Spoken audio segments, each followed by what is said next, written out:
뭐 이게 좀 질문을 좀 만들어 주신 걸로 알고 있는데, 예. 네, 하나씩 물어봐 주시면 저희가 성심성의껏 답변을 드리도록 하겠습니다. 먼저. 네. 네, 여기 약간 대충 써놨는데 그냥 읽을게요. 네. 네네. 네.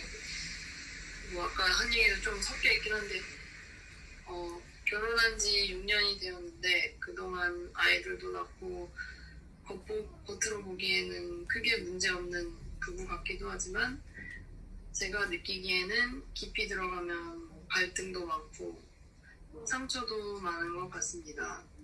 다행히 둘 다 성격이 뭐 단순한 건지 좋은 건지 평소에는 잘 지내는데요.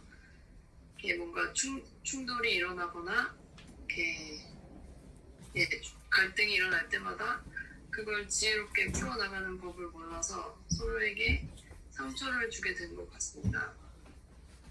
그런데 생각해보면 저는 남편이나 자라면서 부모님들과, 그러니까 각자의 부모님들과 뭔가 거리감을 많이 느끼며 자라온 것이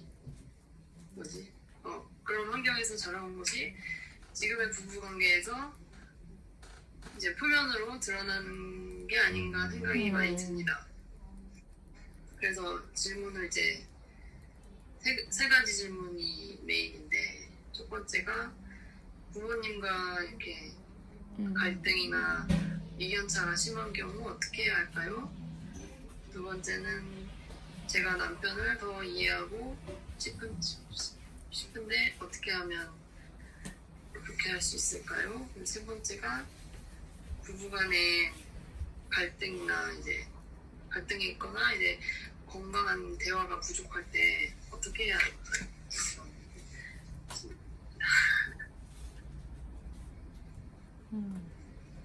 네, 좀 메모를 좀 했습니다. 하나씩 예. 하나씩 얘기를 해보죠. 일단 첫 번째 말씀하신 부모님과의 관계, 부모님과의 이견차, 의견이 이제 차이가 많은 거죠. 이견이 많은 거죠. 그쵸. 그래서 그걸로 이제 갈등이 많은 부분. 네, 그런 경우에 어떻게 해야 할까? 우리처럼 라는 많았을까? 부분에 우리처럼 많았을까? 전 또 한편으로는 그 생각도. 근데 네. 저희 부부 같은 경우는 둘 다 이제 막 이렇게 싸우지는 않아요, 부모님들이랑. 그나마 제가 좀 더 이러긴 하는데 요새는 뭐 거의 없고, 근데 남편 같은 경우는 이제 좀 침묵으로 모든 걸 해결하는 그런. 지금 부모님들이 어디 계세요? 어디 계세요? 이제 제 부모님은 가까이 살아요. 네. 네. 근데 저희 남편 부모님은 한국에 계시고. 네. 사실 뭐 부닥칠 일도 별로 그렇죠. 네네. 멀리 계시니까. 네. 네, 부닥칠 일이 없어도 정신적으로 연결이 돼 있죠. 연결은 돼 있죠.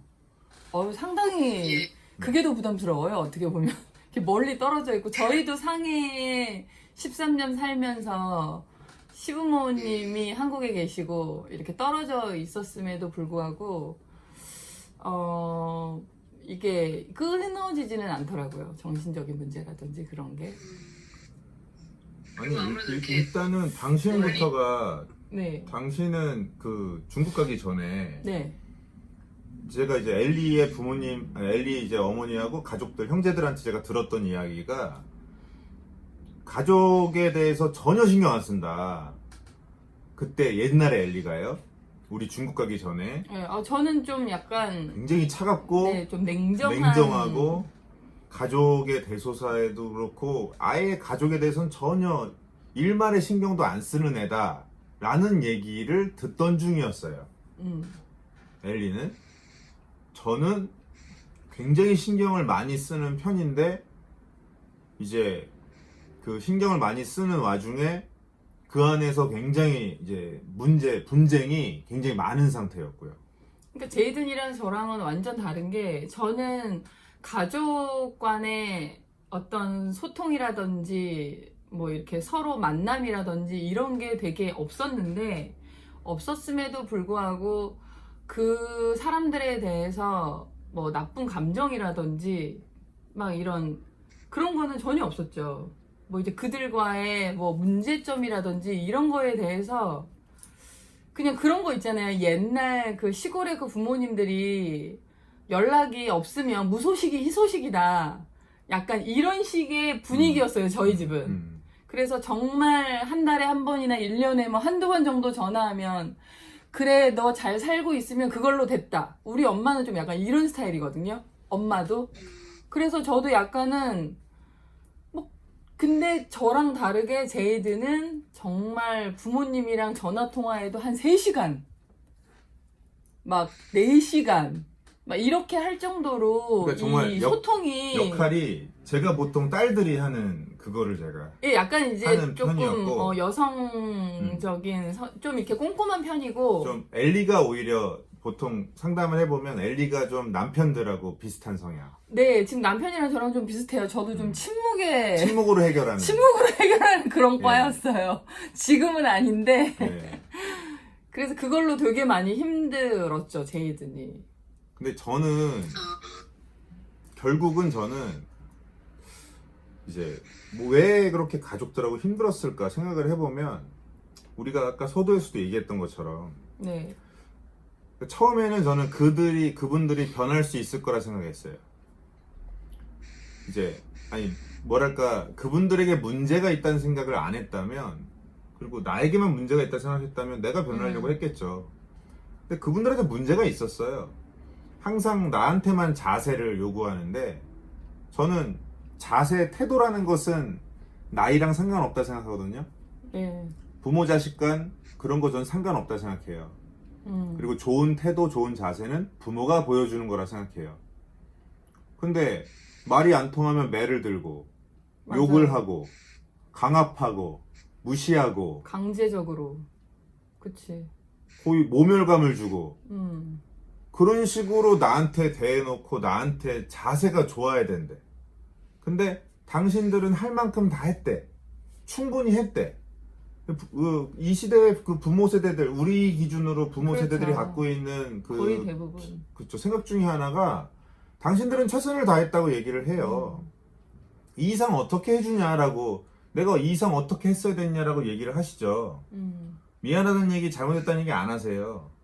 당신에게 어떤 문제가 있었다는 얘기 잘 안 하세요. 맞아요. 뭐 그런 얘기를 어쩌다 하셔도 뭐 그 얘기를 했다고 해서 바뀌겠다는 아니고, 그 얘기 한번 꺼내고 다시, 그러니까 나를 그냥 있는 그대로 이 상태로 그냥 인정해주고 그냥 받아들이고 살아라고 강제하기 위해서 또 그런 말을 하는 거지. 맞아요. 뭐 제대로 그거를 뉘우치거나 하는 거 없어요.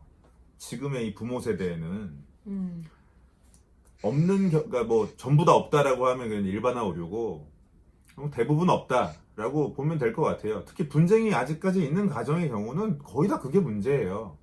당신들을 돌아볼 줄 몰라요. 물론 그분들의 시대적 배경과 문화를 이해해 보자면 이해할 수 있어요. 근데 저는 그게 필요하다 생각해요. 일단은 네네. 잘못한 건 잘못한 거고, 그러니까 우리가 그게 뭐 살인자들이나 이렇게 범죄자들을 보면 그 사람이 어쨌든 잘못한 건 잘못한 거니까, 그쵸. 잘못한 거에 대해서 뭐 벌을 주거나 하는 거는 이제 그건 법적인 이제 해결인 거고, 하지만 우리가 그걸 보면서 왜 그런 일이 생겼을까? 왜 저 사람은 범죄자가 될 수밖에 없었을까를 우리가 이해를 해야 되잖아요. 이해를 통해서 그것이 저 사람만의 문제가 아니라 사회적인. 태생과 환경, 사회적인 여러 문제들이 복합적인 것이었구나를 알아야 되는 거죠. 마찬가지로 부모님에 대해서도 마찬가지예요. 부모님이 잘못한 건 잘못한 거예요. 자식들을, 우리 이전 세대 부모님들 자식들 진짜 함부로 키운 거 맞죠? 그렇죠. 정말 대책 없이 키웠어요, 다들. 근데 그분들이 지식적으로 뛰어나지도 않았고, 뭐가 뭔지, 교육이 뭔지, 인권이 뭔지, 그냥 살아남기 위해서만 급급했던, 어찌 보면 되게 원시인하고 비슷한 레벨이란 말이에요. 그냥 여러 가지 여기저기에서 막 맹수들이 튀어나오는 상황 속에서 살아남기 위해서만 급급하게 사셨던 분들이기 때문에 그분들하고 우리하고는 생각하는 게 달라요. 완전히. 어쨌든 우리는 그런 원시 시대는 벗어났단 말이죠. 그러니까 우리는 좀 더 생각이라는 거를 하고 뭔가 지난날에 이 사회가 놓친 것들이 뭐지를 생각하고 있는데 그 모습이 그분들이 입장에서 봤을 때는 답답해 보이는 거죠. 야, 빨리빨리 움직이지 않으면 살아남지 못해. 어? 더 빨리 움직여야 돼. 창을 더 잘 던져야 돼. 활을 더 잘 쏴야 돼. 그러지 않으면 너 굶어 죽어. 이런 얘기를 그분들은 하실 수밖에 없는 정서를 갖고 있다라는 거죠.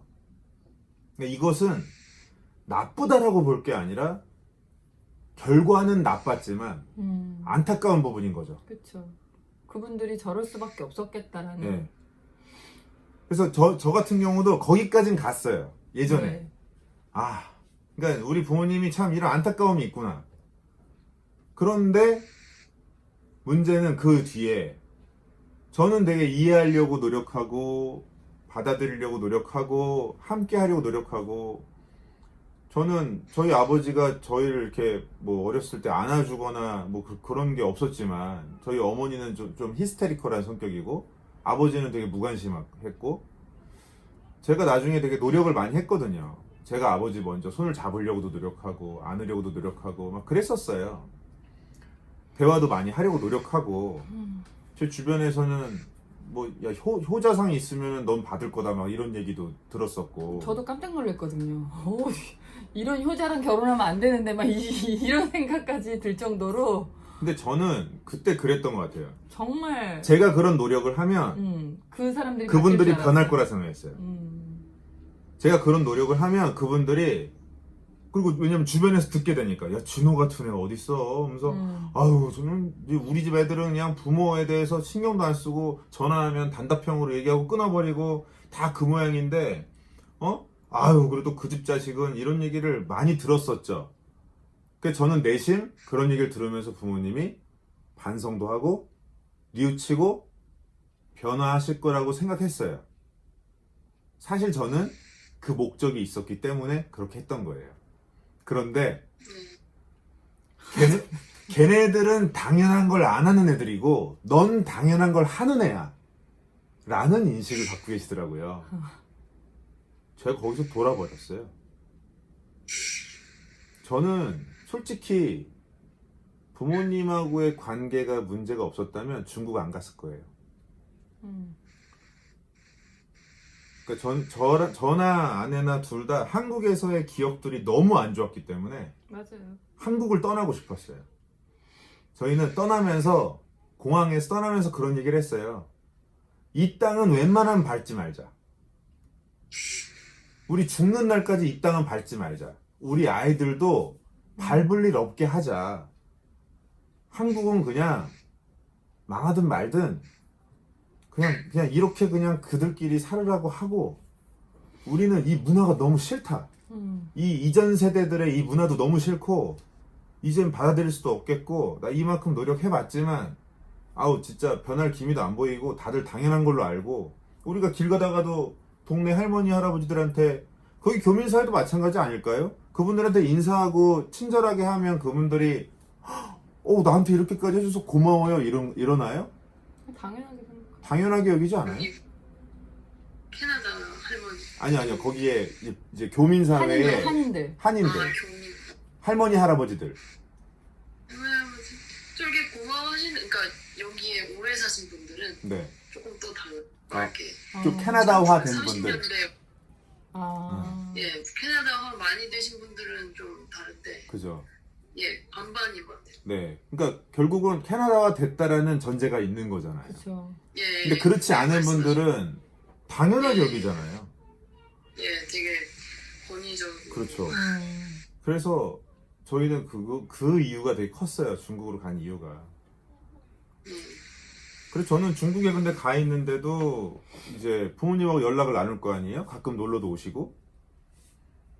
근데 이제 그 영향이 이제 또 저한테도 계속 압박이 오고 어떤 금전적인 문제도 있었고 저로 인해서 부모님이 손해를 많이 보신 그런 부분도 있었고 물론 제 주변에서는 야, 부모가 자식한테 돈을 쓴 게 그거는 그냥 너무 당연한 거고 쓴 거지. 그거 아니야? 뭐. 그걸 갖고서 그게 뒤에 계속 그게 과거에 썼던 돈에 대한 이야기가 언급되는 것 자체가 그건 좀 문제가 있는 거 아니냐? 그냥 무시해 막 이러는데 저희는 무시할 수가 없었어요. 그리고 엄연히 저는 이제 돈을 좀 빌렸었다가 제가 못 갚은 게 있었기 때문에 저는 이제 그 차영인 그 빚을 지고 있는 입장이었고, 그래서 초반에는 그 엄청난 이자를 이제 드리느냐고 되게 힘들었죠. 근데 그게 뭐 부모님 입장에서는 다 너를 위해서 네가 어쨌든 이런 것들을 가벼이 여기지 않았으면 좋겠기 때문에 너를 위해서였다라고 얘기를 하셨지만, 이게 그렇게 교훈적이지 않게 전 느꼈던 게 막 돈 하면서 돈 때문에 너무 괴롭게 사시니까 막 그게 막 온몸에 막 흘러나오니까 내가 부모님을 도와드리진 못할 망정 조금이라도 부모님한테 손해를 끼친 존재라는 생각이 엄청난 자괴감으로 다가왔어요. 그러니까 저는 어떻게든 내가 이 악물고 수단과 방법 안 가리고 돈을 벌어야겠다라는 쪽이 한국에 있을 때도 오랫동안 있었고, 중국 가서도 그게 쉽사리 지워지지가 않았죠. 떨어져 있다고 해도 어쨌든 내가 내 부모한테 도움되는 존재가 아니라 방해가 됐거나 손해를 끼친 존재다라는 생각이 나를 미치게 만드는 거예요. 근데 그나마 전화통화를 하거나 그럴 때라도 정말 엘리가 얘기한 것처럼, 엘리 가족들처럼 아이고 너 잘 살면 됐다, 너 행복하면 됐다, 뭐가 중요하냐, 그러면서 건강하면 됐다, 이런 얘기가 들리면 모르겠는데 사업은 어떠냐, 일은 어떠냐, 뭐 어떻게 돌아가고 있냐, 돈은 벌리냐, 뭐 돈은 벌리냐, 언제 갚을 수 있겠냐, 이런 얘기가 나오니까 이제 채권 추심단에 쫓기는 느낌이 있는 거죠. 물론 그렇게까지 뭐 채권 추심단들이 하는 것만큼 횟수가 잦거나 정도가 깊진 않았어도 부모이기 때문에 이 압박은 그냥 저는 365일 받고 있는 거예요. 24시간 받고 있는 거예요, 이게. 굉장히 심했죠. 그랬는데 이제 아이들이 태어나면서 저의 어떤 관점이 부모님과 나하고의 어떤 가정, 이거보다 내가 엘리랑 같이 만든 이 가정에 포커스가 가기 시작을 했어요. 부모님이 만든 가정은 그거는 내 의지랑 상관없잖아요. 부모님이 만든 거잖아요. 내 탄생도 부모님이 만든 거지 내 의지랑 상관없잖아요. 그리고 내 태생과 나에게 주어져 있던 환경, 어린 시절의 성장 환경도 부모님이 만들어준 거지 제 의지랑 상관없었잖아요. 제 의지가 어느 정도 있었던 것은 20살 이후부터인 거고, 그 이전은 정말 순수하게 부모님 의지로 살았단 말이에요. 내 의지가 아니라. 근데 20살 이후에도 부모님에게 어린 시절부터 계속 휘둘렸었던 그 틀 안에 있었던 게 습관이 돼 있기 때문에 거기서 크게 벗어나지 못했던 거죠. 중국으로 그래서 어떻게 보면 거의 이제 도피성, 정말 이 새로운 삶을 한번 시작해보고 싶다라고 갔는데도 제 정신이 한국에 매여 있는 거예요.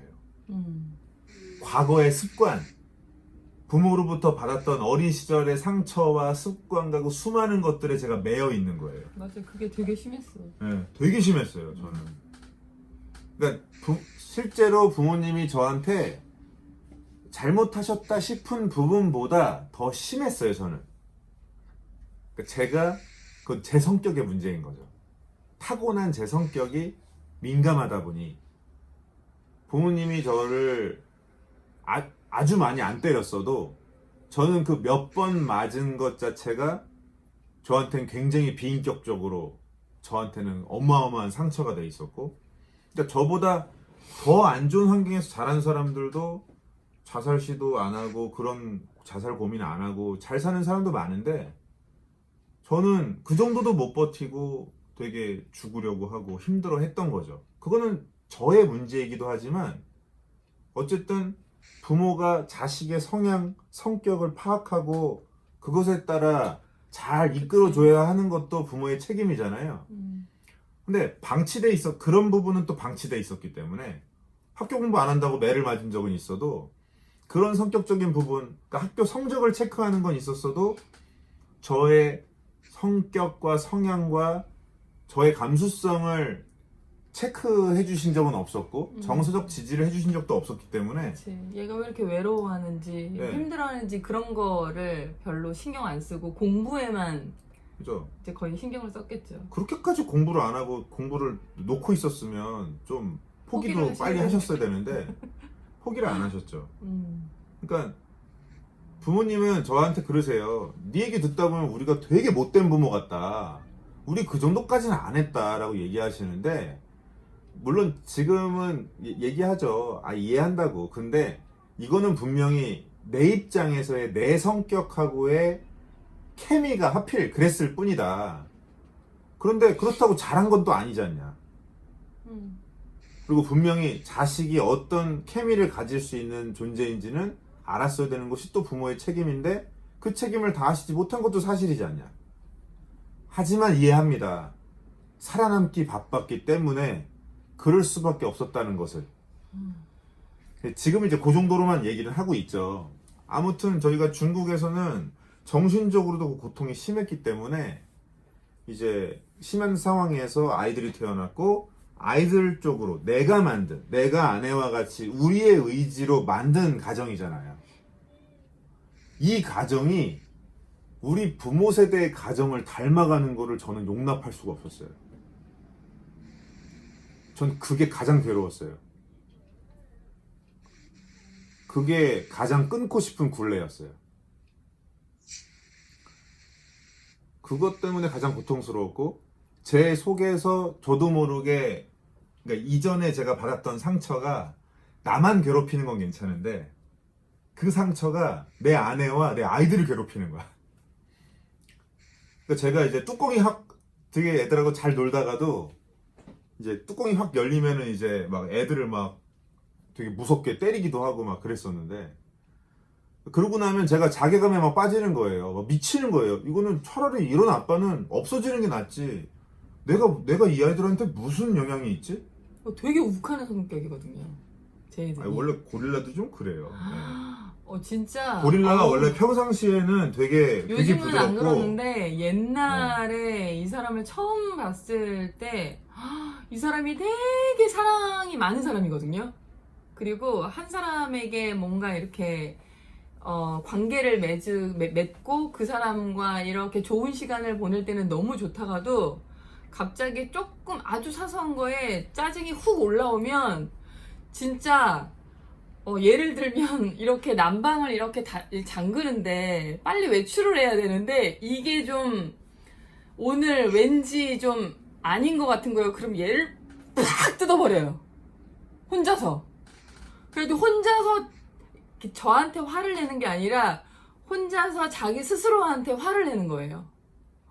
그거 볼 때는 저 사람 왜 저러지? 미쳤나? 막 진짜 별의별 생각을 다 할 정도로. 근데 애들이 있으니까 저는 애들한테도 가끔 본인이 스스로 막 이렇게 욱하는 그게 딱 나타나면 우리 딸 어렸을 때 아직도 생각나는 게 막 얘를 막 질질질질 끌고 어디로는 아니고 저쪽 방으로 이제 가서 걔를 막 뭐라고 하는데 걔가 뭘 알겠어요. 뭐 잘못한 거는 있겠지만 그 정도로 완전 딴 사람이 되는 거예요. 완전 두 얼굴의 사나이죠. 그냥 헐크가 되는 거예요, 그냥. 그러면서도 저한테 뭐라 그러는 게 아니라 아니야 나한테 그러는 거야. 그러면서 막 자기 뺨을 막 이렇게 막 때리고 정신 차려 이진호 막 이러면서 정말 이 사람한테는 되게 상처가 있구나. 저는 이제 그거를 이제 조금씩 알게 됐죠. 화가 엄청 많은 사람이구나. 그러니까 이게 상처를 많이 받은 사람들이 그런 유형이 있어요. 저는 이거를 이제 극복해내려고 다른 식의 도전을 통해 극복해내려고 하는 유형이었던 거고 되게 노력은 많이 한 대부분의 사람은 그쪽이긴 그쵸. 해요, 자기가. 대부분의 사람은 적극적으로 하다 보면 성질이 나오니까 적극적으로 하는 걸 포기해요. 성질이 나오니까. 예, 아무것도 안 하는 걸 선택하고 그냥 아무것도 그냥- 안 하면 그래도 승질은 안 나오니까 그쵸, 그냥 멈추는 걸 선택하고 자기 취미 생활을 찾아가죠, 그냥. 운동을 한다든지 그쵸. 뭐, 그러니까 그렇게 그게 아니면 내가 가족을 해치니까. 그러니까 내 안에 있는 맹수가 가족을 물어뜯는 존재라는 것이 이 자괴감이 엄청나게 몰려오는 거죠. 그러니까 참 그런 게, 그러니까 근데 이게 부모님하고 전화 통화하고 나면 이게 심해지는 거예요, 이게. 부모님이 한번 집에 놀러 왔다 가시거나 전화 통화를 하고 나면 너무 심해지는 거예요, 이게. 그러니까 보이진 않더라도 뭔가 내가 계속 이제 내 속에서 계속 이거를 이제 옆에서, 근데 당신은 느꼈을 거예요. 근데 계속해서 제가 안에서 부글부글 끓고 있던 게 그 옷이 문제였겠냐고요. 그렇죠. 네. 근데 부글부글 끓고 있던 게 거기서 그냥 도화선에 쫙 불이 붙어버리니까 우두둑 뜯어버리는 거죠, 그냥. 옷을 탓하는 거지만 사실은 옷을 탓하는 게 아니고 내 인생 전체를 탓하는 거고. 그러니까 진짜 아이가 말을 안 듣고 막 그럴 때 어쩔 때는 세상이 나를 무시하고 나를 사랑해줘야 했던 내 부모도 나를 그렇게 무시하고 살았는데 내가 낳은 너까지 날 무시하냐? 막 이런 느낌이 들기도 하고. 응? 그리고 뭔가 내가 다른 인생은 망가졌어도 이 가정만큼은 잘 만들고 내 아이만큼은 잘 키우고 싶은데 내 아이들이 뭔가 말을 안 듣고 좀 제멋대로다 싶을 때는 이것까지 실패할 수는 없어라는 어떤 최후의 어떤 그런 그 지푸라기를 잡는 것 같은 그런 감정이 들기도 하고, 오만 가지 감정에 그냥 욱하는 거예요. 그냥 터져버리는 거예요.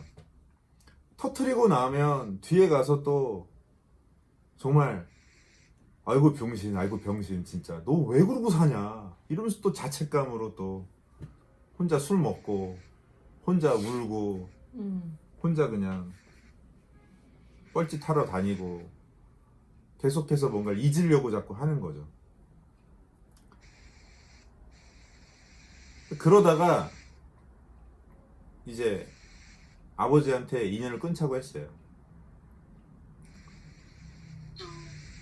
네, 저희가 중국에서 이사를 가면서 주소도 알려드리지 않고 그때 전화번호도 바꾸고 이제 적어도 손주들이 좀 클 때까지는 아버지를 만나면 안 될 것 같다고. 아버지가 변하려고 노력해 주시지 않는 상태에서 내가 중간에서 너무 힘들다. 그래서 제가 아버지를 끊겠습니다. 그리고서 한 2년 정도 이제 연락을 안 했죠. 1년 한 반 정도 네. 됐어요. 그래서 막 처음에는 어머니가 막 난리가 났었는데 그럼 어머니도 연락하지 마시라고. 난 아버지는 끊고 싶었고 어머니는 안 끊고 싶었는데, 근데 물론 어머니가 저한테 준 상처가 어마어마하죠. 그런데 어머니는 한편 피해자라는 생각이 더 컸기 때문에 어머니를 놓지 못했었어요, 제가. 근데 제가 그때 어머니한테 선택하시라고 했죠. 전가요, 남편인가요? 남편을 선택하시는 거라면 그러면 저한테 연락하지 마세요. 그러고서 어머니도 끊었어요. 진짜 제가 그때 한편 너무 괴로웠던 게 부모를 끊었는데 어쩜 그렇게 기분이 시원한지. 그러니까 되게 아내가 걱정하는 거예요, 옆에서. 당신 너무 괴롭지 않아? 힘들지 않아? 막 그러는데 솔직히 너무 편안해 하더라고요. 너무 날아갈 것 같고 진짜 내 인생에서 가장 훌륭한 선택을 한 것 같다라는 생각? 근데 그 생각이 드는 동시에 야, 진짜 인생이 뭐 이렇게 진짜 거지 같냐, 진짜. 어떻게 자식이 부모하고 인연을 끊은 뒤로 어떻게 이런 해방감을 느낄 수가 있지? 내가 그동안 부모님이 나를 잡고 있었던 것도 있었겠지만 저는 또 다른 자괴감에 빠지기 시작했어요. 사실 무슨 나한테 진짜 눈에 보이는 족쇄를 채워놓은 것도 아니었잖아요. 내가 내 스스로 거기 매어 살았던 거예요. 내가 그냥 나는 그냥 그렇게 안 살 거야. 그러고서 내가 그냥 내 길 찾아서 그냥 떠나면 되는 건데, 에?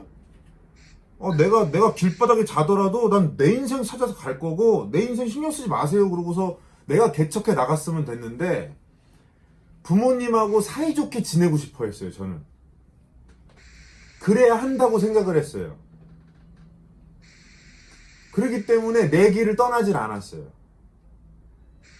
거기에 매여 살면서 그분들만 원망하고 살았어요.